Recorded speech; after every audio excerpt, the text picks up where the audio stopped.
आप सब कैसे हैं। आप सभी का आपके अपनी YouTube channel sociology with Sangeeta में मैं संगीता स्वागत करती हूँ। जैसा कि आप हेडिंग से ही देख रहे हैं, आज की क्लास में हम लोग सोशियोलॉजी के बेसिक जो उसकी टर्मिनोलॉजी है उसे देखेंगे और ये क्लास सीरीज़ में होगी। आपको 3-4 वीडियो में जितने भी सोशियोलॉजी के टर्म्स हैं उसको मैं पूरे अच्छे प्रकार से आप लोगों को कवर करवा दूंगी। आप लोग प्लेलिस्ट में जाकर ग्लोसरी ऑफ सोशियोलॉजी जो नेम से एक प्लेलिस्ट बन चुका है, आप वहाँ पे देख सकते हैं। और आपका ये जो क्लास है ये आपके आने वाले सोशियोलॉजी के कोई भी आप कॉम्पिटिटिव एग्ज़ाम दीजिएगा तो उसमें बहुत ही ज़्यादा हेल्पफुल होगा। क्यों होगा? क्योंकि जब हम सोशियोलॉजी को पढ़ते हैं तो इसमें ऐसे बहुत सारे टर्म्स हम लोग को देखने को मिलते हैं कि अगर उसका हम डिक्शनरी में मीनिंग खोजने के लिए जाएं तो आपको सिर्फ एक अर्थ पता चलेगा, वो शब्द का अर्थ पता चलेगा, लेकिन ये एक एक जो वर्ड है वो पूरी तरह से अपने आप में एक कॉन्सेप्ट को कवर करता है, जिसके लिए हमें उसे पूरा बेसिक से जानना बहुत ही ज़्यादा इम्पॉर्टेंट हो जाता है। इसलिए आप सभी से रिक्वेस्ट है कि प्लीज़ क्लास को स्किप मत कीजिए, लास्ट तक देखिए। और अगर आपको क्लास हेल्पफुल लगे तो प्लीज़ आप अपने दोस्तों तक इसे शेयर करें। क्लास अच्छी लगी तो लाइक करें तथा आपके कोई भी कमेंट्स हो तो प्लीज़ मुझे कमेंट करके बताएं। तो चलिए हम लोग क्लास को स्टार्ट करते हैं। तो हमारा जो पहला वर्ड है, हमें क्या देखने को मिल रहा है? इंडोगैमी। इंडोगैमी जिसे कि सगोत्र बोलते हैं, सगोत्र विवाह। इसमें क्या होता है हम लोग देख लेते हैं कि marriage between members of the same category, class और ग्रुप। अर्थात जब हमारा जो विवाह होता है, विवाह जो समारोह होता है वो सेम गोत्र में, सेम वर्ग, गोत्र नहीं सेम वर्ग में, सेम जाति में जब विवाह संपन्न किया जाता है तो इसे इंडोगैमी बोला जाता है।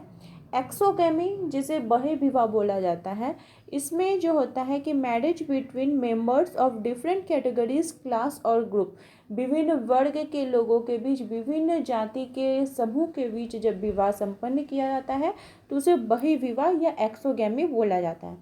हमारा थर्ड है एब्सोल्यूट मोनार्की। यह एक ऐसा पॉलिटिकल सिस्टम है जिसके अंडर जो किंग और क्वीन है उनका पूरा कंप्लीटली क्या होता है? कंट्रोल होता है। कहाँ पे होता है? तो कंट्री में कंट्रोल होता है। अर्थात ये पूर्णतः राजशाही होता है जिसमें एक राजनीतिक व्यवस्था होती है जिसके तहत किसी राजा या रानी का किसी देश में पूर्ण रूप से नियंत्रण होता है। हमारा नेक्स्ट टर्म है अचीव स्टेटस, जिसे कि बोला जाता है प्राप्त स्थिति। हम स्ट्रेटिफिकेशन जब पढ़ेंगे उसमें हम लोग को 2 प्रकार की स्थिति को पढ़ना पड़ता है, अर्जित परिस्थिति और प्रदत्त परिस्थिति। तो इसमें बोला जा रहा है अब जो प्राप्त है, अचीव हम लोग करते हैं, अर्जित करते हैं उस परिस्थिति, उसके बारे में। तो ये एक ऐसा स्टेटस है that we either earn or choose and that is not subject to where or to whom we were born।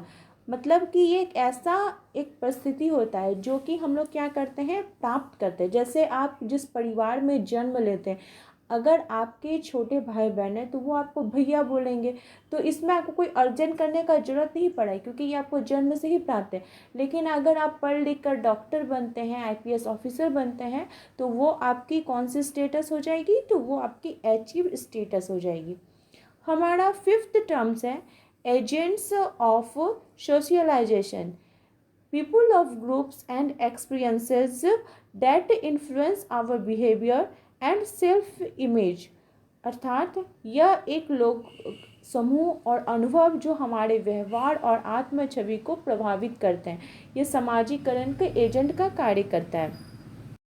हमारा नेक्स्ट टर्म है aggregate, a collection of people who happen to be at the same place at the same time but have no other connection to one another, जिसे कि हिंदी में सकल बोला जाता है।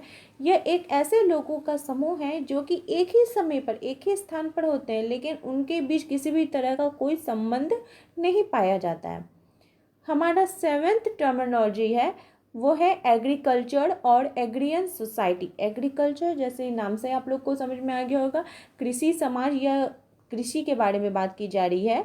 इसके अंतर्गत a society that raises crops by using animal drawn ploughs. अर्थात यह एक ऐसा समाज होता है जो कि जानवरों द्वारा खींचकर जो हल के द्वारा प्रयोग करके जो खेती की जाती है उसके बारे में बोला गया। हमारा नेक्स्ट टर्मिनोलॉजी है anomie. According to strain theory, the feeling of being disconnected from society that can occur when people are not provided with the institutions meant to achieve their goals. मतलब यह एक ऐसे तनावपूर्ण सिद्धांत है जिसमें समाज से अलग होने की भावना तब हो सकती है जब लोगों को अपने लक्ष्य की प्राप्त करने के लिए जो संस्थागत जो साधन होते हैं उनके पास नहीं उपलब्ध होते हैं, तो उनके बीच कैसे जो मनोभावना आ जाती है, तो एनोमी की मनोभावना उनके अंतर्गत देखने को मिलती है। और ये जो सिद्धांत है ये इमानुएल दुर्खैम जी के द्वारा दिया गया है। हमारा नेक्स्ट टर्मिनोलॉजी है एजिमिलेशन। एजिमिलेशन में क्या बोला जा रहा है? The process whereby members of a group give up parts of their own culture in order to blend into a new culture, जिसे हिंदी में मिलान बोला जाता है। यह एक ऐसी प्रक्रिया होती है जिसके द्वारा एक समूह के सदस्य एक नई संस्कृति में घुलने मिलने के लिए अपने संस्कृति के कुछ हिस्से जो होते हैं उसे छोड़ देते हैं। हमारा नेक्स्ट टर्मिनोलॉजी है ब्लू कॉलर। ब्लू कॉलर जो कि क्या होता है, ये वर्किंग क्लास को का एक अलग नाम है। वर्किंग क्लास को किसी अलग नाम से ब्लू कॉलर के नाम से हम लोग जानते हैं। हमारा नेक्स्ट टर्मिनोलॉजी है cult, A religion group that is outside standard cultural norms, जिसे कि हिंदी में श्रेणी बोला जाता है। यह एक ऐसे लोगों का संग्रह है जो एक विशेष विशेषता साझा करते हैं लेकिन उनमें और कुछ भी समान नहीं होता है। सिर्फ एक पर्टिकुलर कोई एक विशेषता होती है उसको वो साझा करते हैं लेकिन उनमें कुछ अलग हमें देखने को नहीं मिलता है। हमारा नेक्स्ट टर्मिनोलॉजी है कल्चरल लैग। आप लोग कल्चर के बारे में जानते हैं, तो कल्चरल लैग क्या होता है? लैग मतलब होता है पिछड़ना, ठीक है। तो या फिर आप उसका अगर जो समाजशास्त्रीय भाषा में बोल सकते हैं अंतराल, समाज या संस्कृति अंतराल।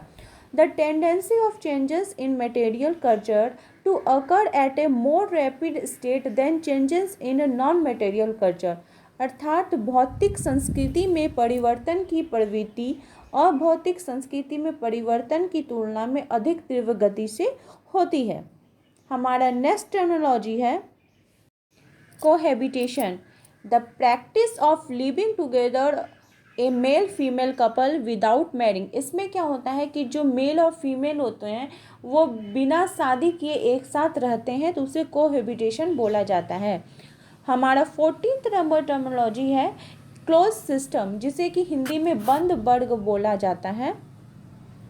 टर्मिनोलॉजी है क्लोज सिस्टम, जिसमें कि हम लोग देखेंगे कि ये एक ऐसा सोशल सिस्टम है, इसमें क्या होता है कि कोई भी पॉसिबिलिटी नहीं होती है इंडिविजुअल मोबिलिटी की, अर्थात इसे एक बंद वर्ग बोला जाता है, जिसमें कि क्या होता है कि जो व्यक्ति जिस जाति के अंतर्गत जन्म लेता है उसे उसी जाति के धर्म, रीति रिवाज, विवाह संस्कार को मानना होता है।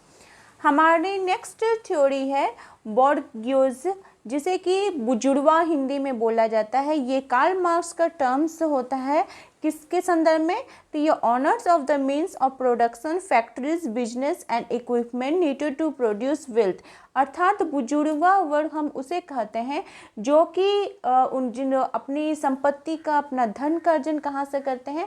तो उत्पादन करके, किसी फैक्ट्री के माध्यम से, कोई बिजनेस के माध्यम से, अर्थात जो पूंजीपति वर्ग होते हैं उसे बुजुर्गा वर्ग बोला जाता है। और जो लेबर होते हैं, जो उनके अधीन कार्य करते हैं, उन्हें सर्वहारा वर्ग बोला जाता है। आपको बुजुर्गा वर्ग, सर्वहारा वर्ग जो कार्ल मार्क्स का द्वंद्वात्मक सिद्धांत है इसके अंतर्गत देखने को मिलेगा। तो आई होप आपको आज की जो क्लास है वो हेल्पफुल लगी होगी।